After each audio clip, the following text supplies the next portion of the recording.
The first sights that I could see in Auschwitz were the very tall barbed wire fences and the barracks and the smoke and the smell. The smell was very pungent and sharp. It smelled like burned hair and burned skin, burnt flesh.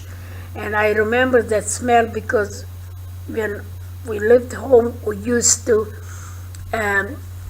take the chickens and after they were dead and try to burn off the feathers, whatever was, so it felt, that is what it smelled like. But I didn't really understand where the smell came from. It looked to me, in the simplest term, if there was hell on earth, that looked like hell on earth. I didn't really know that ultimately it was hell on earth. It looked like no living being could ever live there very long. It was so dark gray and drabby, and the smell, and I think the ash maybe that came from the crematorium clouded the vision. I am not sure, but to me, Birkenau always looks like that. I saw lots of people with striped pajamas working around the cattle car, and they were sometimes helping or giving us instructions. These were the ones who actually took us to the processing center, Mrs. Chengeri and the 13 sets of twins. They did not really talk very much to us, but what on earth is that place? How can anybody even have the faintest idea what a place like that looked? Even after 2.5 months in a ghetto, I could not comprehend what is this place.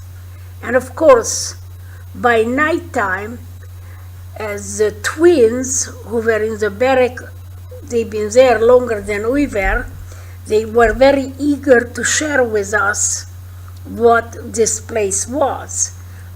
It was called Birkenau. It's part of the Auschwitz camp. None of it made to me any sense. And then they said to us,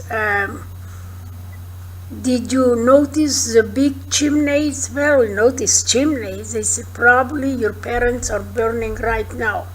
And all the children and probably your sisters are burning now, because people who are brought here, children particularly, are murdered. The only reason that we are alive, because there is a doctor by the name of Mengele, and he does experiments on us. And none of it really, it was like in a big fog. Somebody was telling me something that I am supposed to believe. But the other problem was that the reality of the place forced me to pay attention, because inside the barrack, it is the crudest and filthiest place I have ever seen.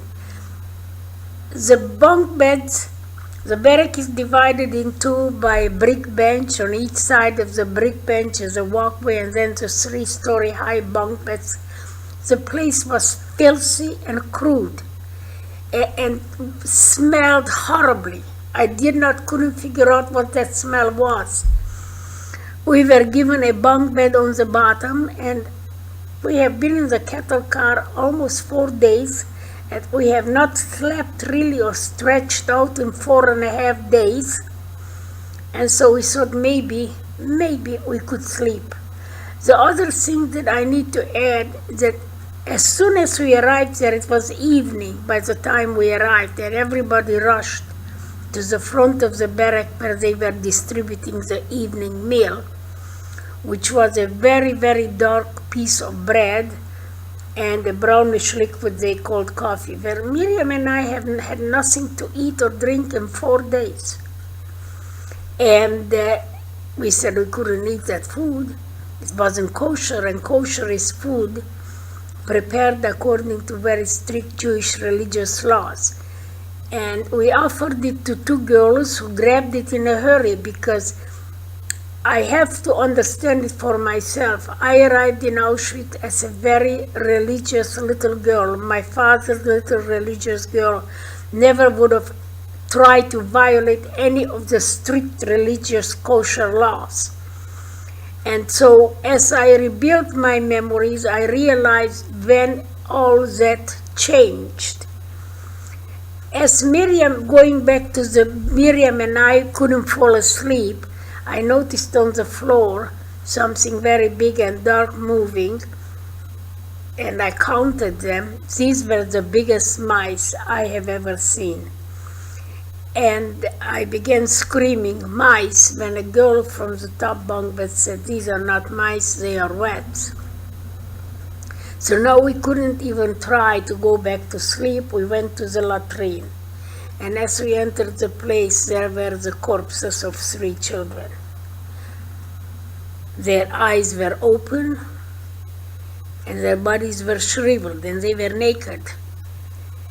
First of all, I have never seen anybody dead in my life, but to me the message was clear that in this place, children were dying. So right then and there I made a silent pledge that I would do anything and everything within my power to make sure that Miriam and I shall not end up on that filthy latrine floor. So that little religious girl was tossed out, and I became a survivor.